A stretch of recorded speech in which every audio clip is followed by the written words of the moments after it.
The moving average convergence divergence, or MACD, is one of the most popular indicators in technical analysis. It helps you spot trend direction, measure momentum shifts, and identify potential entry and exit points with clear visual signals. To use it effectively, you need more than just looking at the lines and the histogram. You need to understand how the MACD is actually built and how each part reacts to price changes. In this video, part of our series, The Best Trading Indicators Explained Step by Step, we will break the MACD down from the ground up. We will show the full calculation on the chart with our custom table and then apply it to real market examples. No hype, no guesswork, just logic, structure, and practical cases. Let's get started. Let's begin by adding the moving average convergence divergence, or MACD, to the chart. On TradingView, open the Indicators menu and type Moving Average Convergence Divergence, or MACD, in the search bar. You'll see several results, including custom scripts from the community. To keep things simple, select the version listed under the Technicals category. That is the official built-in MACD provided by TradingView.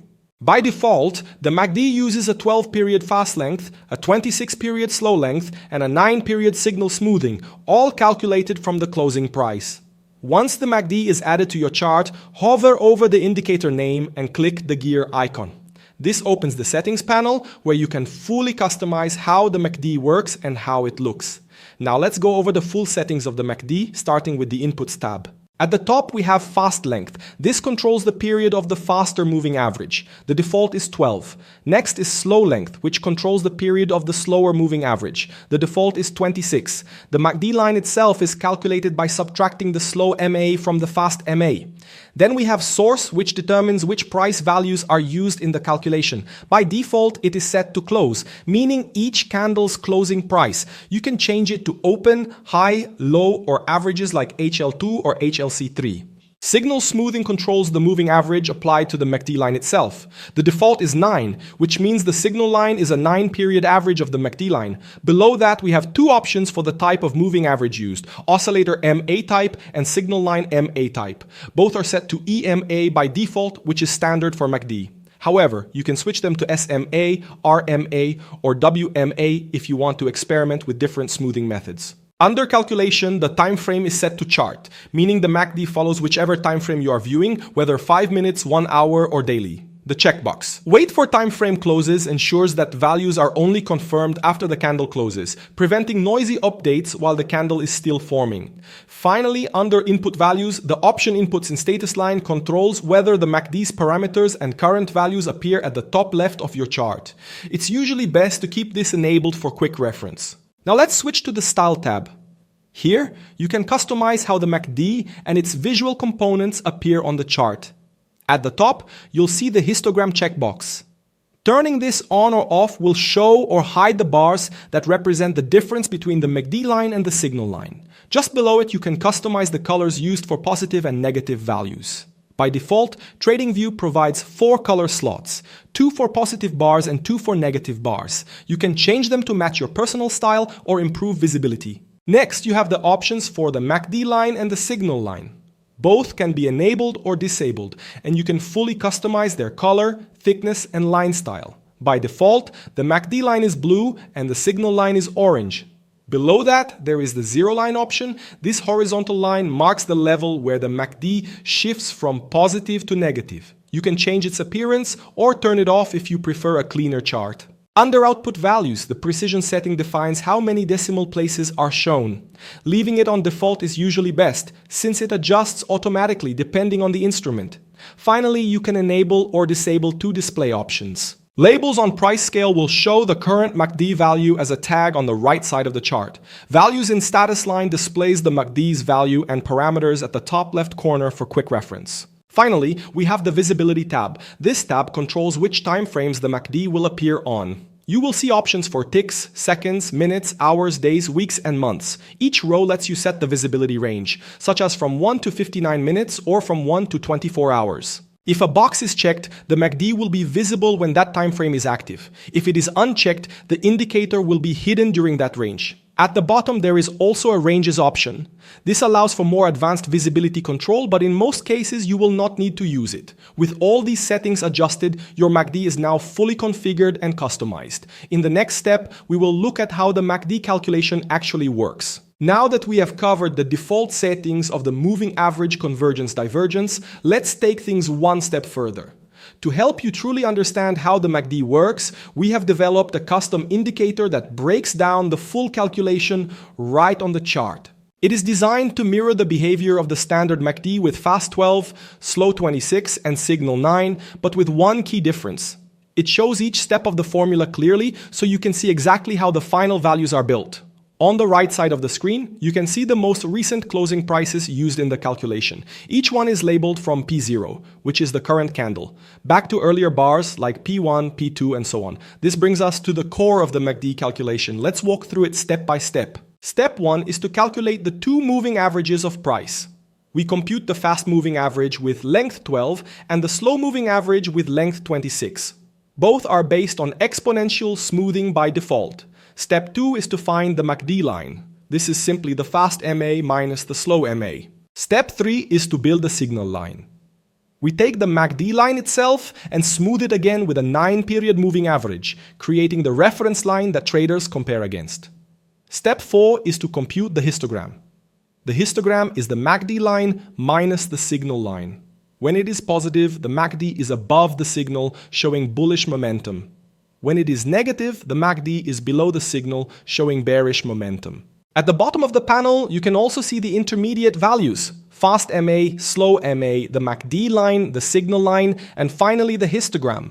This real-time breakdown helps demystify the MACD and shows exactly how each component responds to recent price action. It is a valuable tool for anyone serious about mastering trend and momentum analysis. Beyond the math, let's pause for a moment and look at what the MACD actually shows us on the chart. It's built with three main parts: the blue MACD line, the orange signal line, and the histogram, those colored bars that rise above or drop below the zero line. The histogram is really where the story comes alive. When the bars are above zero and show up in green, it means the MACD line is above the signal line. In simple terms, bullish momentum is in control. When the bars are below zero and turn red, it means the MACD line is under the signal line, showing bearish momentum. But here's the detail most traders miss. The shades of the bars actually tell a story. When the bars turn bright green, it means bullish momentum is picking up. The MACD is pulling further away from the signal line. If the color shifts to a lighter green, that strength is fading, even though momentum is still on the bullish side. On the other hand, when the bars switch to bright red, it signals bearish momentum is getting stronger, with the MACD sinking deeper below the signal. And if the red softens into a lighter shade, it shows that bearish pressure is starting to ease, even though it hasn't completely disappeared. So every time the bars change shade from bright to light, it's a sign of momentum fading. And every time they cross the zero line, it shows a complete shift, from bullish to bearish or the other way around.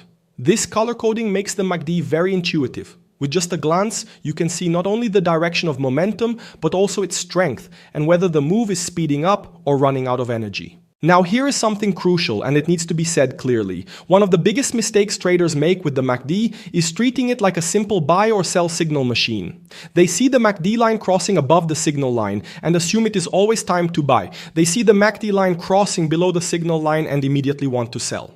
That is incorrect. That is not how the MACD works. The crossovers are not automatic signals, they are reference points meant to highlight shifts in momentum, not to trigger blind entries or exits. Many traders lose money because they treat the MACD like a magic button. They buy just because of a bullish crossover, even when the broader trend is still bearish. They sell just because of a bearish crossover, even when the market is still trending strongly to the upside. Using the MACD like that is not just risky, it is reckless. To use it correctly, you need context. You need to understand the trend, the time frame, and how price behaves around key levels when these crossovers happen. Now let's be clear, there are many powerful strategies that can be built using the MACD, from divergence setups to trend confirmations and momentum filters. And our channel has multiple videos focused on these strategies. But that is not the goal of this video. This video is about the foundation. It is about how the MACD really works and the risks of using it blindly. Because no matter what strategy you use, understanding the math, the logic, and the behavior behind the indicator is something every serious trader must know. This is not optional, it is essential. And that brings us to something we'll repeat in every video of this series. Because truly understanding this one principle can change the way you trade. If you've already heard this message and it resonates with you, feel free to skip ahead. But we strongly encourage you to stick around and even replay it until you can repeat it by heart. This isn't just theory, it's the foundation of consistent, sustainable trading. Here's something every trader needs to hear, especially if you're just starting out. Indicators are not magical signals. They don't predict the future. They simply reflect what's already happened. They're tools, valuable ones, but still just tools. They help you read context, not control outcomes. The real problem begins when traders expect certainty. When they treat indicators as if they guarantee success, that mindset leads to frustration, disappointment, and an endless cycle of jumping from one strategy to another. To really understand why this happens and how to avoid it, let me share a powerful idea from Mark Douglas, one of the most respected voices in trading psychology. He once explained that many traders believe their system or indicator told them what was about to happen. But in reality, the market moves because of the conviction, or lack of it, between buyers and sellers, not because of any mathematical formula. He pointed out that most of the reasons we hear in financial news are just stories made up to sound logical after the fact. And this illusion of certainty is what makes traders feel betrayed by their systems, thinking the methodology failed them, when in fact, no technical method can predict what will happen next on a trade-by-trade basis. As Mark said, technical systems only tell you what's likely to happen over a series of trades, never the next single one. And just to show how unpredictable the market really is, Mark once told a story about a trader he mentored. This trader was an excellent analyst, one of the best Mark had ever met, but he struggled to execute trades successfully. So Mark advised him to focus on analysis instead of trading other people's money. The man followed his advice and became an analyst for a major firm at the Chicago Board of Trade. One day, the firm's chairman, an old-school grain trader, sat down with him. The chairman was skeptical about technical analysis and wanted to see how it worked. As they watched the soybean market move within a range, the analyst confidently said that the current price would be the low of the day. The chairman laughed, picked up the phone, and ordered the sale of 10 million beans, 2,000 contracts, instantly driving the price down 10 cents. Then he turned to the analyst and said, "If I can do that, anyone can." And that's the lesson. Sometimes it takes just one player with enough size or conviction to completely destroy your perfect setup. So, the next time you find yourself waiting for that perfect signal, remember this. It only takes one player with enough power to make your setup irrelevant. That's why mindset matters. That's why context matters. And that's why indicators, no matter how popular, are tools, not crystal balls. And that wraps up our breakdown of this indicator. In every episode of this series, we'll keep reinforcing the same core message. Indicators don't give you an edge. How you use them does. To help you move from theory to practice, check the card above and the description below. We've linked real strategies that use this indicator in action. And if you want to keep growing, take a look at our full training programs. We've got smart money concepts to help you understand how the big players move the market. Technical analysis for day traders, focused on fast, practical decision-making. The Wyckoff method, to help you read price and volume with structure. And most importantly, our complete trading psychology playlist, because no matter what strategy you use, Mindset is what makes it work. Take the time to study. Focus on building real skill, not chasing shortcuts.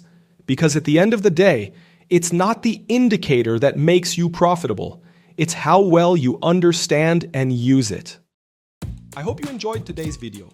If you found the content helpful or engaging, please give it a like, as this helps the video reach more traders like you. And don't forget to subscribe to the channel and turn on notifications so you never miss our latest insights on the markets and practical trading strategies. Sharing this video with your friends or on your social networks can make a big difference and helps our community become stronger.